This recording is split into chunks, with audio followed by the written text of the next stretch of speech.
আমরা প্রায় সবাই ইসলামে পুল সিরাত নিয়ে একটা ধারণা শুনেছি তাই না? ওই যে জাহান্নামের উপর রাখা খুব সরু একটা সেতু। হ্যাঁ, যেটা নাকি কিয়ামতের দিন পার হতে হবে। খুবই পরিচিত একটা ছবি। ঠিক। তো আজ আমরা এই পুল সিরাত নিয়ে কথা বলবো, তবে একটু অন্যরকম ভাবে। আমরা একটা নির্দিষ্ট লেখার উপর ভিত্তি করে আলোচনাটা করব। লেখাটার নাম ছিল কোরআনের আলোয় পুলসিরাত। কোনো কাল্পনিক ব্রিজ নয়, বরং জান্নাতে পৌঁছানোর কোরআনের রূপরেখা। দাহ, নামটা শুনেই বোঝা যাচ্ছে এর ফোকাসটা কোথায়। একদম। এই লেখাটা চেষ্টা করেছে শুধুমাত্র কোরআন কে বলছে সেই ভিত্তিতে পুলসিরাতের ধারণাটা বুঝতে। আর আমাদের আজকের আলোচনার উদ্দেশ্য সেটাই, মানে খতিয়ে দেখা যে কোরআন নিজে এই পুল সিরাত বা এমন কোনো সেতুর কথা সরাসরি বলেছে কিনা। অথবা যদি বলেও থাকে, সেটা কিভাবে বলেছে। প্রচলিত ধারণাগুলো তো আছেই, কিন্তু কোরআনের মূল কথাটা কি? হ্যাঁ, বিশেষ করে জীবনের যে পরীক্ষা, আমাদের কষ্ট, সেগুলোর সাথে এর কোনো সম্পর্ক কোরআন দেখায় কিনা সেটাই জানার চেষ্টা করব। ঠিক। আচ্ছা, শুরুতেই তাহলে একটু মনে করিয়ে দিই প্রচলিত ধারণাটা কি। মানে বলা হয় যেটা চুলের চেয়েও সরু। হ্যাঁ, আর তলবারের চেয়েও ধারালো একটা সেতু, যার উপর দিয়ে যাওয়ার নির্ভর করবে পৃথিবীতে কে কেমন কাজ করেছে তার উপর। কিন্তু মজার ব্যাপার হলো আমাদের হাতে যে উৎসটা আছে সেটা বলছে কোরআনে সরাসরি এই নামে বা এমন বর্ণনার কোনো সেতুর উল্লেখই নাকি পাওয়া যায় না। ঠিক ধরেছেন, এটা কিন্তু বেশ বড় একটা দাবি। উৎসটার মূল বক্তব্য হল কোরআনের ফোকাসটা আসলে অন্য জায়গায়। কোথায়? কোরআন বারবার জোর দিয়েছে পরীক্ষা, কষ্ট, ধৈর্য এবং এই সব কিছুর যে ফলাফল সেটার উপর। মানে কোনো ভৌত সেতুর চেয়ে এই আধ্যাত্মিক যাত্রার কথাই কোরআন বেশি বলছে। ইন্টারেস্টিং। তাহলে কোরআনের কোন আয়াতগুলো এই প্রসঙ্গে সাধারণত আনা হয়, আর এই উৎস সেগুলোকে কিভাবে দেখছে? যেমন ধরুন সূরা মারিয়ামের ৭১ নম্বর আয়াতটা। হ্যাঁ, ওই আয়াতটা ১৯৭১, ওটা প্রায়ই ব্যবহার করা হয়। আয়াতটা হল ওয়া ইম মিনকুম ইল্লা ওয়ারিদুহা, যার মানে বলা হয় তোমাদের মধ্যে এমন কেউ নেই যে ওর জাহান্নামের ওপর দিয়ে অতিক্রম করবে না। ঠিক, কিন্তু এখানে কি ওয়ার্ডটা হল ওয়ারিদুহা। ওয়ারিদুহা। এর মূল ক্রিয়াপদ ওয়ারাদা। ওয়ারাদা। এর মানে কিন্তু শুধু অতিক্রম করা নয়। এর মানে হতে পারে কোনো কিছুর দিকে যাওয়া, কোনো কিছুর মুখোমুখি হওয়া, বা কোথাও পৌঁছানো, এমনকি প্রবেশ করাও বোঝাতে পারে। ও আচ্ছা, মানে শুধু সেতু পার হওয়া নয়। না, উৎস বলছে এটা সরাসরি সেতু পার হওয়া বোঝায় না, বরং কোনো কিছুর সম্মুখীন হওয়া বা তার কাছে যাওয়া, এই অর্থটাই বেশি প্রাসঙ্গিক। তাহলে আয়াতে যে ওর বা সর্বনাম হাঁ আছে, ওটা কিসের দিকে ইঙ্গিত করছে? সেটা এর আগের আয়াতগুলো দেখলেই বোঝা যায়। মানে আয়াত ৬৮ থেকে ৭০ পর্যন্ত জাহান্নামের কথাই বলা হচ্ছিল, তো হা সর্বনামটা ওই জাহান্নামকেই নির্দেশ করছে। তার মানে আয়াতের অর্থ দাঁড়াচ্ছে প্রত্যেককেই জাহান্নামের বাস্তবতার মুখোমুখি হতে হবে, বা অন্তত তার কাছাকাছি যেতে হবে। একদম। এটা যেন একটা অবশ্যম্ভাবী পর্যায়, একটা অভিজ্ঞতা যা এড়ানো যাবে না। উৎস এটাকে বলছে পরকালে সত্যের চূড়ান্ত প্রকাশের মুখোমুখি হওয়ার একটা রূপক, কোনো আক্ষরিক সেতু পারাপার নয়। আর এর পরের আয়াতেই তো ১৯.৭২ বিষয়টা আরও পরিষ্কার হয়ে যায়, তাই না? হ্যাঁ, অবশ্যই। পরের আয়াতে কি বলা হচ্ছে? থুম্মা নুনাজ্জিল্লাযীনা তাকাউ ওয়া নাযারুয যালিমিনা ফিহা জিসিয়্যা। অর্থাৎ তারপর আমরা মুত্তাকিদের, যারা আল্লাহকে ভয় করে সাবধান, রক্ষা করব এবং জালিমদের সেখানে নতজানু অবস্থায় রেখে দেব। ঠিক, এখানে দেখুন ফিহা ফিহা শব্দটা আছে, যার মানে তাতে বা তার ভেতরে। এটা তো পরিষ্কারভাবে জাহান্নামকেই নির্দেশ করছে। তার মানে ব্যাপারটা দাঁড়াচ্ছে যে সবাই জাহান্নামের বাস্তবতার মুখোমুখি হবে, আর তারপর আল্লাহ মুত্তাকিদের সেখান থেকে রক্ষা করবেন, আর জালিমরাও ওখানেই থেকে যাবে। এক্স্যাক্টলি। এটা তো পরীক্ষার ফলাফলের মতো শোনাচ্ছে, তাই না? কারা উত্তীর্ণ হলো আর কারা হলো না। কোনো সেতু পার হওয়ার দৃশ্য কিন্তু এখানে নেই। এই ভাবনার সাথে তো সূরা মুলকের ওই আয়াতটা খুব মিলে যায়। মানে আয়াত নম্বর ২, ৬৭-২। কোনটা বলুন তো?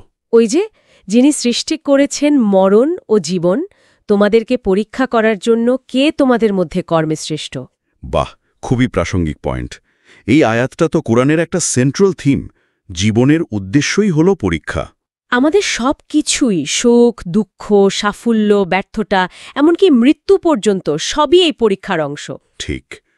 কোরআন কোনো সহজ শর্টকাট বা একদিনের কোনো অলৌকিক ঘটনার কথা বলছে না, যেমন ওই সেতু পার হওয়ার মতো। বরং পুরো জীবনব্যাপী একটা প্রক্রিয়ার উপর জোর দিচ্ছে। যেখানে আমাদের কষ্ট, বিপদ, ধৈর্য, আমাদের নৈতিক সিদ্ধান্তগুলো, আল্লাহর ওপর বিশ্বাস, এগুলো দিয়েই আমরা পরীক্ষিত হই। আর শেষ ফলাফলটা নির্ভর করে এই পরীক্ষার ওপরেই। তার মানে কোরআন নিজেই বলছে যে আধ্যাত্মিক উন্নতি বা জান্নাত লাভ এটা কোনো সহজ রাস্তা নয়, এটা একটা ধারাবাহিক সংগ্রামের ফল। একদম। সূরা বাকারার ২১৪ নম্বর আয়াতে তো এমনই ইঙ্গিত আছে। হ্যাঁ, মনে পড়েছে। বিশ্বাসীদের বলা হচ্ছে, তোমরা কি মনে করেছ যে তোমরা এমনিতেই জান্নাতে প্রবেশ করবে, অথচ তোমাদের পূর্ববর্তীদের ওপর যা আপতিত হয়েছিল তা এখনও তোমাদের ওপর আসেনি? অর্থ সংকট ও দুঃখ কষ্ট তাদেরকে স্পর্শ করেছিল এবং তারা ভীতকম্পিত হয়েছিল। এমনকি রাসূল এবং তার সাথের ঈমানদারগণ বলে উঠেছিল, আল্লাহর সাহায্য কখন আসবে? তখন বলা হয়েছিল, জেনে রাখো আল্লাহর সাহায্য অবশ্যই নিকটবর্তী। কি শক্তিশালী আয়াত! অবশ্যই। এই আয়াতটা একদম পরিষ্কার করে দেয় যে শান্তি বা জান্নাত পাওয়াটা সহজ না। আগের নবীদের উম্মতদেরও কঠিন পরীক্ষা দিতে হয়েছে, অনেক কষ্ট সহ্য করতে হয়েছে। কোরআন এখানে জীবনের কঠিন বাস্তবতা আর সংগ্রামের ছবি আঁকছে। মুক্তি বা সাফল্য আসে এই পরীক্ষাগুলো পার হওয়ার মাধ্যমেই, কোনো কাল্পনিক সেতু পার হয়ে নয়। ঠিক। আর এই যে কষ্টের পথ চলা, এর সাথেই তো সূরা ইনশিরাহের ওই আশা জাগানো কথাটা জুড়ে আছে, তাই না? নিশ্চয়ই কষ্টের সাথে সহজতা আছে। খুবই গুরুত্বপূর্ণ একটা পয়েন্ট এনেছেন। ফাইন্না মাল উসরি ইউসরা, ইন্না মা আল উসরি ইউসরা, 94.56। দুবার বলা হয়েছে কথাটা। হ্যাঁ, দুবার পুনরাবৃত্তি করে জোর দেওয়া হয়েছে যে কষ্ট আর স্বস্তি বা মুক্তি এরা অঙ্গাঙ্গীভাবে জড়িত। মানে কষ্ট একটা পর্যায়, যা পার হলে সহজতা আসবেই। এটা যেন একটা নিয়ম। তার মানে কষ্টটাই পথ। অনেকটা তাই।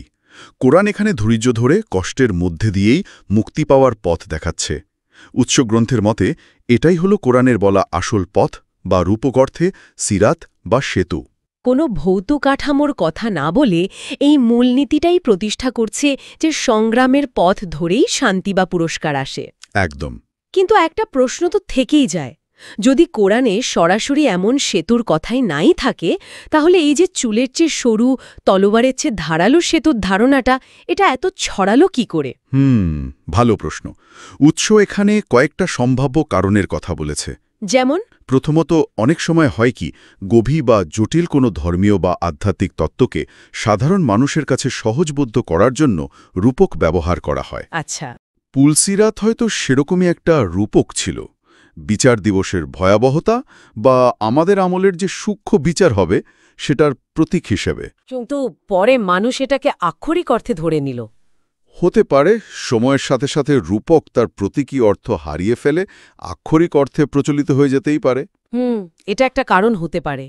আর দ্বিতীয়ত, দেখুন, মৃত্যু আর পরকালের ধারণা তো মানুষের মনে স্বাভাবিকভাবেই একটা ভয় বা কৌতূহল তৈরি করে। তা তো করে। তো পুলসিরাতের মতো একটা পরিষ্কার নাটকীয় ছবি, যেখানে একদিকে ভয়ঙ্কর পতন আর অন্যদিকে মুক্তি, এই ছবিটা মানুষের কল্পনাকে সহজেই টানে, পরকাল নিয়ে একটা সরল কাঠামো দেয়। অনেকের কাছে এটা হয়তো স্বস্তিদায়কও মনে হতে পারে। মানে একটা ক্লিয়ার কাট দৃশ্যকল্প, আর লোককথা বা অন্য সংস্কৃতির কোনো প্রভাব? সেটাও একটা সম্ভাবনা। বিভিন্ন লোককথা, মুখে মুখে ফেরা গল্প, এমনকি কিছু হয়তো দুর্বল বা অপ্রমাণিত হাদিসের ব্যাখ্যাও এই ধারণাকে সমাজে প্রতিষ্ঠা করতে সাহায্য করেছে। যখন কোনো ধারণা প্রজন্মের পর প্রজন্ম ধরে চলে, তখন তো সেটা বিশ্বাসের অংশ হয়ে যায়। ঠিক, তখন আর মানুষ তার মূল উৎস নিয়ে খুব একটা প্রশ্ন তোলে না, যদিও হয়তো তার সরাসরি আর স্পষ্ট ভিত্তি মূল ধর্মগ্রন্থে মানে কোরআনে পাওয়া যাচ্ছে না। তার মানে উৎসের মতে কোরআনের মূল জোরটা হল জীবনব্যাপী পরীক্ষা, নৈতিকতা আর কষ্টের মধ্যে দিয়ে মুক্তি খোঁজা, কোনো একটা বিশেষ ঘটনা বা ভৌত বাধা পার হওয়া নয়। এটাই হলো মূল কথা। কোরআনের বার্তাটা অনেক বেশি গভীর আর জীবনঘনিষ্ঠ। এটা জোর দেয়, এক, পরীক্ষা জীবনের অংশ, যেমন সূরা মুলকে দেখলাম। 2, বিপদ আপদ বা কষ্ট মানুষকে পরিশুদ্ধ করে, তার ভেতরের শক্তি মানে ধৈর্য, তাকওয়া এগুলো বের করে আনে, যেমন সূরা বাকারার ইঙ্গিতে পাই। ঠিক।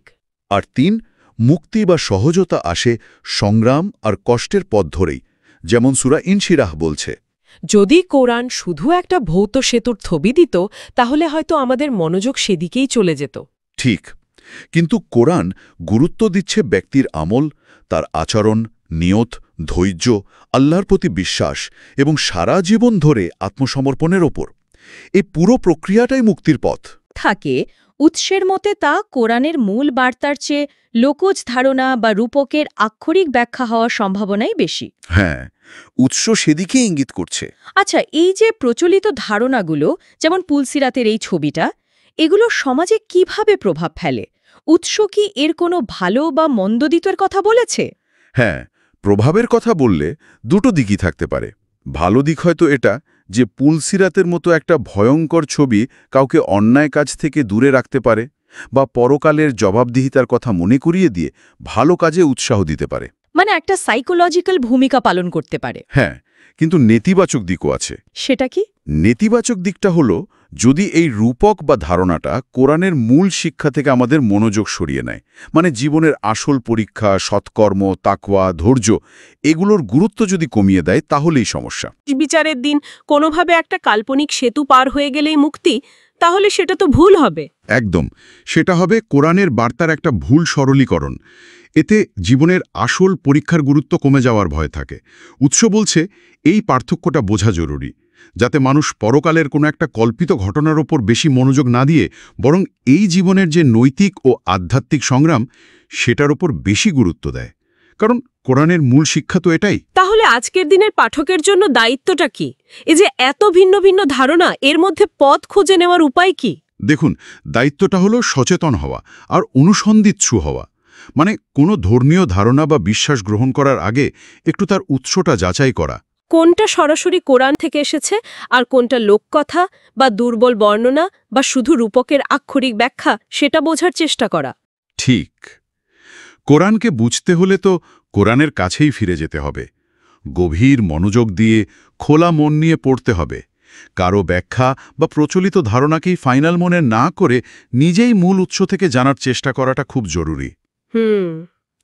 আচ্ছা, সবশেষে এই যে কোরআনিক দৃষ্টিকোণ, জীবনটাই পরীক্ষা, এই ভাবনাটাকে সামনে রেখে আমাদের প্রতিদিনের জীবনযাপনের জন্য কিছু ব্যবহারিক দিক নির্দেশনা কি পাওয়া যায় এই উৎস থেকে?